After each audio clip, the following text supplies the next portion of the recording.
वडिलांच्या 13वेचे जेवण नुकतं संपलं होतं. नातेवाईक निघून गेले होते आणि त्याच दिवशी 2 मुलांनी आपल्या आईला घराबाहेर काढलं. हातात फक्त एक छोटी बॅग, डोळ्यात अश्रू आणि ओठांवर एकच वाक्य, आज तुम्ही मला घरातून काढलं, पण एक दिवस तुम्हाला माझी गरज भासेल. 6 महिन्यांनी तीच आई जेव्हा करोडपती बनून परत आली, तेव्हा मुलांच्या पायाखालची जमीनच सरकली. शेवटपर्यंत ही कथा नक्की पहा. माधवरावांच्या निधनाला 13 दिवस झाले होते. घरात 13व्याचा विधी सुरू होता. नातेवाईक हळूहळू निघून गेले. घरात फक्त आई शांता, मोठा मुलगा निलेश, धाकटा मुलगा समीर आणि सून कविता उरले होते. शांता शांतपणे देवासमोर बसली होती. तिच्या डोळ्यातून अश्रू थांबत नव्हते. तेवढ्यात निलेश कठोर आवाजात म्हणाला, आई, आता एक महत्त्वाचा निर्णय घ्यायचा आहे. शांताने आश्चर्याने विचारलं, कसला निर्णय? समीरने कागदपत्र तिच्यासमोर ठेवली. हे घर आमच्या नावावर कर. शांता हादरली. तुमच्या बाबांना जाऊन अजून 13 दिवस हे झाले नाहीत. पण कविताने थंडपणे उत्तर दिलं, आम्हाला वाद नको, तुम्ही घर सोडा. हे ऐकता शांताच्या हातातून पाण्याचा ग्लास खाली पडला. तिचं संपूर्ण आयुष्य एका क्षणात बदलणार होतं. शांताताईच्या डोळ्यात अश्रू होते. एका छोट्याशा बॅगेत 2 साड्या, एक देवाची मूर्ती आणि पतीचा फोटो घेऊन त्या घराबाहेर पडल्या. एकदाही मागे वळून पाहिलं नाही. त्या सरळ बस स्थानकावर जाऊन एका बाकावर बसल्या. मनात एकच प्रश्न, आता पुढे कुठे जायचं? तेवढ्यात एक आलिशान कार त्यांच्यासमोर येऊन थांबली. कारमधून 60-65 वर्षाचे एक गृहस्थ खाली उतरले. त्यांनी शांताताईंना नीट पाहिलं आणि अचानक म्हणाले, शांता, तूच ना? शांताताईने आश्चर्याने पाहिलं. काही क्षणांनी त्या म्हणाल्या, विनायक, हो. तो त्यांच्या कॉलेजमधला जुना मित्र होता. जवळजवळ 40 वर्षांनी ते पुन्हा भेटत होते. विनायकने विचारलं, तुझी ही अवस्था कशी? शांताताईंनी काहीच उत्तर दिलं नाही. त्यांच्या डोळ्यातून अश्रू वाहू लागले. विनायक त्यांना जवळच्या हॉटेलमध्ये घेऊन गेला. गरम चहा मागवला आणि शांतपणे म्हणाला, आज सगळं सांग. शांताताईंनी पतीचं निधन, मुलांनी घराबाहेर काढलेलं सगळं सांगितलं. हे ऐकून विनायकच्या डोळ्यातही पाणी आलं. तो म्हणाला, शांता, देवाने आज आपली भेट काही कारणासाठीच घडवली आहे. त्याने आपल्या बॅगेतून एक फाईल काढली. ती शांताताईसमोर ठेवली. माझी एक कंपनी आहे, पण माझ्यावर विश्वास ठेवून ती सांभाळणारा माणूस नाही. तू माझ्यासोबत काम करशील का? शांताताई आश्चर्याने म्हणाल्या, मी या वयात? विनायक हसला. मला तुझ्या पदवीची गरज नाही, मला तुझ्या प्रामाणिकपणाची गरज आहे. शांताताई थोडा विचार केला आणि होकार दिला. त्या क्षणी त्यांच्या आयुष्याचं नवीन पर्व सुरू झालं. परंतु त्याच वेळी निलेश आणि समीर घरातील जुन्या कपाटीची साफसफाई करत होते. कपाटाच्या मागे त्यांना एक सीलबंद लिफाफा सापडला.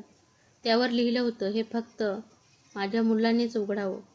खाली माधवरावांची सही होती. पत्र उघडताच दोन्ही भावांच्या चेहऱ्याचा रंग उडाला. कारण पहिल्या ओळीत लिहिलं होतं, जर तुम्ही तुमच्या आईचा अपमान केला असेल, तर तुम्ही आयुष्यातली सर्वात मोठी चूक केली आहे. निलेशने थरथरत्या हाताने लिफाफा उघडला. पत्रात माधवरावांचा हस्ताक्षर होतं. घरात पूर्ण शांतता पसरली. पत्राची पहिली ओळ होती, माझ्या मुलांनो, जर हे पत्र तुम्ही वाचत असाल तर कदाचित मी या जगात नसेन. निलेश आणि समीर शांतपणे पत्र वाचू लागले. माझ्या जाण्यानंतर तुमच्या आईचा आधार बना, कारण तिने तिचे संपूर्ण आयुष्य तुमच्यासाठी दिलं आहे. समीरच्या डोळ्यात पाणी आलं. त्याला आठवलं, आईने स्वतः उपाशी राहून त्यांचं कॉलेजचं शुल्क भरलं होतं. पत्रात पुढे लिहिलं होतं, जर तुम्ही तुमच्या आईला घराबाहेर काढला असेल, तर समजा तुम्ही माझं स्वप्न मोडलं आहे आणि अशावेळी तुम्हाला माझ्या वसियतचा दुसरा भाग वाचावा लागेल. निलेशने घाईघाईने फाईल उघडली. त्यात एक कागद होता. मोठ्या अक्षरात लिहिलं होतं, घर आणि जमिनीची मालकी अजूनही शांताईच्याच नावावर आहे. दोघेही हादरले. समीर घाबरून म्हणाला, म्हणजे आपण आईला घराबाहेर काढलं आणि घर तर तिचंच आहे. तेवढ्यात वकिलांचा फोन आला, उद्या सकाळी 10 वाजता ऑफिसमध्ये या. तुमच्या वडिलांच्या वसियतीचा अजून एक भाग बाकी आहे. दुसरीकडे शांताताई विनायकच्या कंपनीत काम सुरू करत होत्या.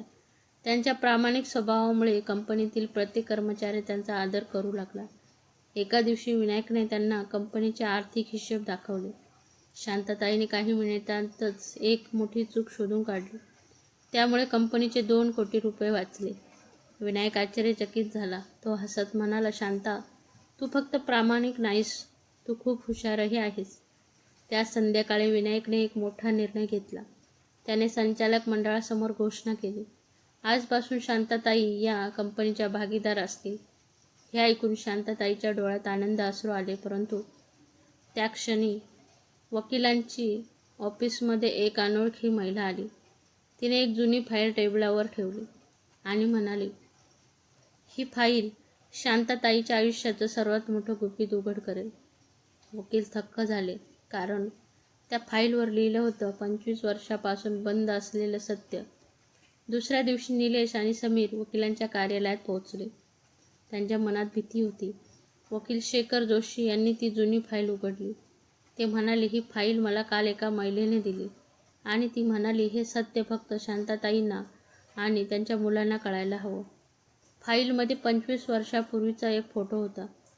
त्या फोटोमध्ये तरुण शांताताई, त्यांच्या शेजारी विनायक आणि त्यांच्या हातात एक लहान मुलगा. निलेश आश्चर्याने म्हणाला, हा मुलगा कोण? वकिलांनी शांतपणे उत्तर दिलं, हा मुलगा शांताताईचा नाही. तो एका अपघातात आई वडील गमावलेला अनाथ मुलगा होता. समीरने विचारलं, मग आई त्याच्यासोबत का होती? वकील म्हणाले, शांताताईंनी त्या मुलाचे शिक्षण, उपचार आणि संगोपन अनेक वर्ष गुपचूप केलं, पण त्यांनी कधीही त्याची प्रसिद्धी केली नाही. त्याचवेळी शांताताई कंपनीत काम करत होत्या. विनायक त्यांच्या केबिनमध्ये आला. त्याने एक फाईल त्यांच्या हातात दिली. आजपासून या कंपनीतील 30% भागीदारी तुझ्या नावावर आहे. शांताताई घाबरून म्हणाल्या, इतका मोठा विश्वास? विनायक हसला, हा विश्वास आजचा नाही, तुझ्या प्रामाणिकपणावर मला गेली 40 वर्ष विश्वास आहे. दुसरीकडे निलेश आणि समीर अपराधीपणाने भरले होते. ते आईला शोधण्यासाठी निघाले, परंतु विनायकच्या कंपनीत पोहोचल्यावर रिसेप्शनिस्टने त्यांना थांबवलं. माफ करा, शांता मॅडम सध्या बोर्ड मीटिंगमध्ये आहेत. काही वेळाने शांताताई बाहेर आल्या. साधी साडी, पण चेहऱ्यावर आत्मविश्वास. त्यांच्या मागे कंपनीचे संचालक चालत होते. सगळे त्यांना आदराने म्हणत होते, नमस्कार शांता मॅडम. हे पाहून निलेश आणि समीरच्या डोळ्यात पाणी आलं. ज्या आईला त्यांनी घराबाहेर काढलं होतं, आज ती शेकडो कर्मचाऱ्यांची आदराची व्यक्ती झाली होती. समीर आईजवळ जाऊन रडत म्हणाला, आई, आम्हाला माफ कर. शांताताई काही बोलणार इतक्यात एक काळी आलिशान कार कंपनीसमोर येऊन थांबली. त्यातून एक अनोळखी व्यक्ती खाली उतरली. त्याने थेट शांताताईकडे पाहिलं आणि म्हणाल्या, शांताताई, तुमच्या नावावर 100 कोटी रुपयांच्या मालमत्तेचा दावा आहे. हे ऐकताच सगळे स्तब्ध झाले. कंपनीच्या प्रवेशद्वाराजवळ सगळे स्तब्ध उभे होते. अनोळखी व्यक्तीने हातातील फाईल उघडली आणि तो म्हणाला, माझं नाव ॲडव्होकेट अमोल देशपांडे. मी मुंबई उच्च न्यायालयाच्या आदेशानुसार आलो आहे. निलेशने घाबरत विचारलं, 100 कोटीची मालमत्ता आणि आमच्या आईचं काय संबंध? वकील शांतपणे म्हणाले, 25 वर्षापूर्वी शांताताईंनी एका उद्योगपतीचा जीव वाचवला होता. त्या उद्योगपतीचं नाव होतं श्री जगदीश राणे. सगळे आश्चर्याने एकमेकांकडे पाहू लागले. शांताताईच्या डोळ्यात जुन्या आठवणी दाटून आल्या. त्या हळू म्हणाल्या, तो अपघात मी कधीच विसरले नाही. वकील पुढे म्हणाले, राणे साहेबांना मूल नव्हतं. त्यांच्या निधनापूर्वी त्यांनी त्यांच्या वसियतीत लिहिलं होतं, ज्या स्त्रीने माझा जीव वाचवला तिच्या नावावर माझी 100 कोटीची मालमत्ता द्यावी. हे ऐकता निलेश आणि समीरच्या चेहऱ्यावर आश्चर्य आणि अपराधीपणा दोन्ही दिसू लागले. विनायक हसत म्हणाला, शांता, देव उशिरा न्याय देतो, पण अन्याय कधीच सहन करत नाही. शांताताईंनी फाईल बंद केली. त्या शांतपणे म्हणाल्या, मला या पैशाचा अभिमान नाही. मला फक्त माझं कुटुंब पुन्हा एकत्र हवं आहे. समीर आईच्या पायाशी बसला. आई, आम्ही खूप मोठी चूक केली. आम्हाला माफ कर. निलेशच्या डोळ्यातूनही अश्रू वाहत होते. तेवढ्यात वकिलाने आणखी एक लिफाफा बाहेर काढला. ही वसियत अजून पूर्ण झालेली नाही. राणेसाहेबांनी एक अट ठेवली होती. शांताताईंनी आश्चर्याने विचारलं, कसली अट? वकील म्हणाले, 100 कोटीची मालमत्ता मिळण्यापूर्वी तुम्हाला एका व्यक्तीला भेटावं लागेल. सगळे शांत झाले. वकील पुढे म्हणाले, ती व्यक्ती गेली 20 वर्ष तुमची वाट पाहत आहे. तेवढ्यात कार्यालयाचा दरवाजा हळूच उघडला. एक साधारण 30 वर्षाचा तरुण आत आला. त्याने शांताताईंना पाहताच डोळ्यात पाणी आणलं आणि थरथरत्या आवाजात म्हणाला, आई, मला ओळखलत का? शांताताई जागच्या जागी थबकल्या. त्याच्या ओठातून फक्त एकच शब्द बाहेर पडला, तू? कार्यालयात पूर्ण शांतता होती. समोर उभा असलेला तरुण डोळ्यात अश्रू घेऊन शांताताईकडे पाहत होता. तो पुन्हा म्हणाला, आई, मला ओळखलत का? शांताताईच्या डोळ्यात जुन्या आठवणी दाटून आल्या. त्या थरथरत्या आवाजात म्हणाला, रोहन. तरुणाने मान हलवली. क्षणात शांताताईने त्याला मिठी मारली. निलेश आणि समीर काहीच समजू शकत नव्हते. समीरने विचारलं, आई हा कोण आहे? शांतताईने अश्रू पुसले. त्या म्हणाल्या, 20 वर्षापूर्वी मी आणि तुमचे बाबा एका अपघाताच्या ठिकाणी पोहोचलो होतो. तेव्हा हा फक्त 10 वर्षाचा होता. त्याच्या आईवडिलांचा जागीच मृत्यू झाला होता. रोहन पुढे म्हणाला, माझं कोणीच उरलं नव्हतं. तेव्हा शांत आईने माझ्या शिक्षणाची आणि राहण्याची जबाबदारी घेतली. प्रत्येक महिन्याला त्या मला भेटायला यायच्या, पण त्यांनी कधीही स्वतःच्या मुलांना आणि याची जाणीव होऊ दिली नाही. हे ऐकतात निलेश आणि समीरच्या डोळ्यातून अश्रू वाहू लागले. त्यांना जाणवलं त्यांची आई फक्त त्यांची नव्हती, तर अनेकांची आई होती. रोहनने आपल्या बॅगेतून एक फाईल बाहेर काढली. त्यात त्याचे शिक्षण, नोकरी आणि यशाची सर्व कागदपत्र होती. तो म्हणाला, आज मी एका मोठ्या कंपनीचा CEO आहे. हे फक्त शांत आईमुळे शक्य झालं. तेवढ्यात वकील अमोल देशपांडे म्हणाले, राणेसाहेबांनी रोहनलाही एक जबाबदारी दिली होती. 100 कोटीची मालमत्ता शांतताईंना देण्यापूर्वी त्यांनी त्या खरंच पूर्वीसारख्याच निस्वार्थ आहेत का हे पाहायचं होतं. रोहन हसत म्हणाला, मी गेली 6 महिने दुरून सगळं पाहत होतो. आईकडे पैसा नव्हता, तरीही त्यांनी कंपनीत काम करणाऱ्या गरीब कर्मचाऱ्यांच्या मुलांच्या शिक्षणासाठी स्वतःच्या पगारातून मदत केली. म्हणूनच त्या या संपत्तीच्या खऱ्या हक्कदार आहेत. शांतताई शांतपणे म्हणाल्या, मला 100 कोटी नकोत. मला माझी मुलं परत हवी आहेत.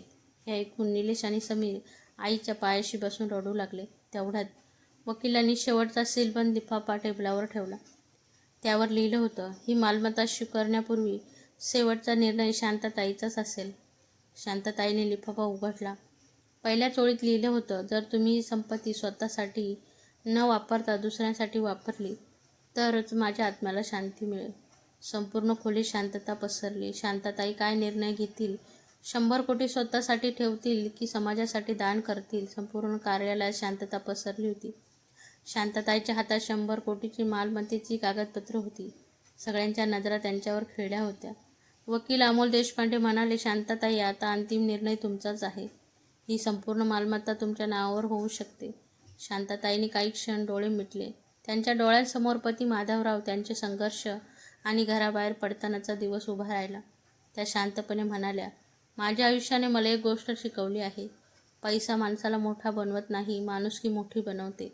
त्या पुढे म्हणाल्या, या 100 कोटीपैकी 70 कोटी रुपये मी अनाथ मुले, वृद्धाश्रम आणि गरीब विद्यार्थ्यांच्या शिक्षणासाठी ट्रस्टला देत आहे. उरलेले 30 कोटी त्यातून महिलांसाठी मोफत कौशल्य प्रशिक्षण केंद्र सुरू करणार आहे.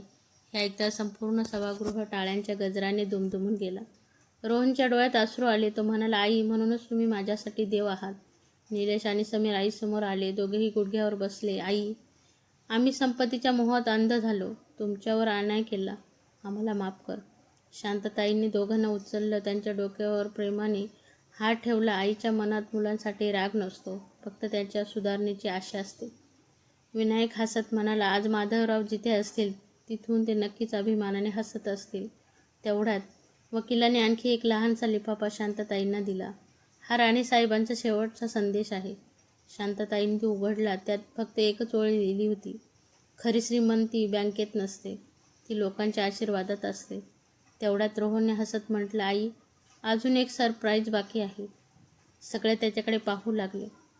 तो म्हणाला, तुमच्या जुन्या घराबद्दल मी एक निर्णय घेतला आहे. हे ऐकताच निलेश आणि समीरच्या चेहऱ्यावर पुन्हा चिंता दिसू लागली. रोहनने जुन्या घराबद्दल असा कोणता निर्णय घेतला होता? रोहनच्या चेहऱ्यावर हलकंसं हसू होतं. तो शांतताईकडे पाहत म्हणाला, आई, तुम्ही ज्या घरातून अश्रूंनी बाहेर पडलात ते घर आता पुन्हा तुमचंच आहे. निलेश आणि समीर आश्चर्याने म्हणाले, काय? रोहनने एक फाईल टेबलवर ठेवली. तुमच्या मुलांनी कर्ज फेडण्यासाठी ते घर विकण्याचा निर्णय घेतला होता, पण मला ही गोष्ट समजताच मी ते घर विकत घेतलं. शांतताईच्या डोळ्यात अश्रू आले. त्या हळू म्हणाल्या, म्हणजे माझं घर? रोहन हसला, हो आई, पण आता ते फक्त तुमचं घर राहणार नाही, ते अनेक निराधार आई वडिलांचं घर बनेल. त्याने घराचे नवीन नावाचा फलक दाखवला. त्यावर मोठ्या अक्षरात लिहिलं होतं, माधवराव शांता प्रेम निवास, ज्येष्ठ नागरिकांसाठी मोफत निवारा. हे पाहून शांतताई रडू लागल्या. त्यांनी रोहनला मिठी मारली. बाळा, आज तू माझ्या आयुष्याचं सर्वात मोठं स्वप्न पूर्ण केलंस. निलेश आणि समीर आईसमोर आले. आई, आम्हालाही या सेवेत सहभागी व्हायचं आहे. शांतताई म्हणाल्या, सेवा करण्यासाठी कधीच उशीर होत नाही. आजपासून आपण सगळे मिळून हे प्रेम निवास चालू. काही महिन्यांनी प्रेम निवास आणि वृद्ध आई वडील आनंदाने राहू लागले. निलेश रोज सकाळी त्यांच्यासोबत नाश्ता करायचा. समीर त्यांना हॉस्पिटलमध्ये घेऊन जायचा. रोहन ट्रस्टचं संपूर्ण व्यवस्थापन पाहत होता आणि शांतताई प्रत्येक नवीन येणाऱ्या व्यक्तीला हसून म्हणायच्या, इथे कोणीही एकटं नाही. तेवढ्यात एक दिवस पोस्टमन एक नोंदणीकृत पत्र घेऊन आला. पत्रावर पाठवणाऱ्याचं नाव नव्हतं. शांतताईने ते उघडलं. आत फक्त एकच फोटो होता. त्या फोटोमध्ये माधवराव एका अनोळखी व्यक्तीसोबत उभे होते. फोटोच्या मागे लिहिलं होतं, हे सत्य अजून कुणालाच माहीत नाही. सगळे एकमेकांकडे पाहू लागले. माधवरावांचं हे कोणतं गुपित होतं? शांतताईंनी पत्रातील फोटो पुन्हा हातात घेतला. त्या फोटोमध्ये माधवराव एका मध्यमवयीन व्यक्तीसोबत हसत उभे होते. फोटोच्या मागे लिहिलं होतं, माझ्या कुटुंबाला योग्य वेळ आल्यावर हे सत्य सांग. सगळे आश्चर्याने वकिलांकडे पाहू लागले. वकील हसले.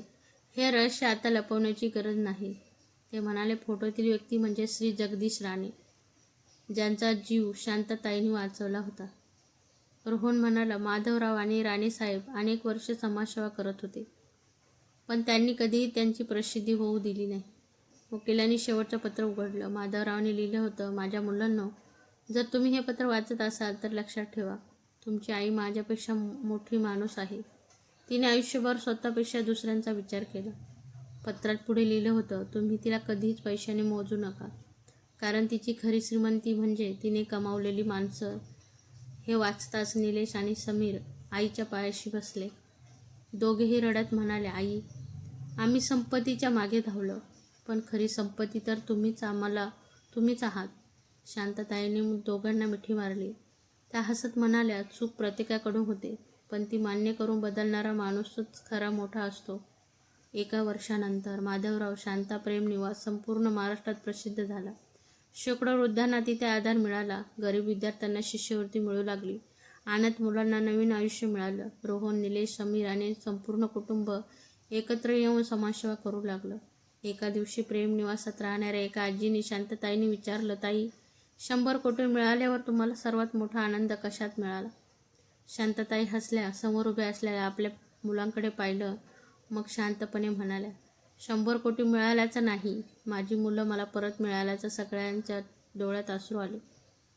प्रेम निवासात टाळ्यांचा कडकडाट झाला. शांतताईने आकाशाकडे पाहिलं आणि हळूच म्हणाल्या, माधवराव, आज आपलं कुटुंब पुन्हा एकत्र आलं. आई वडील हे ओझं नसतात, ते आपल्या आयुष्याचा सर्वात मोठा आशीर्वाद असतात. संपत्ती, पैसा आणि मालमत्ता यापेक्षा त्यांचं प्रेम आणि आशीर्वाद अधिक मूल्यवान असतात.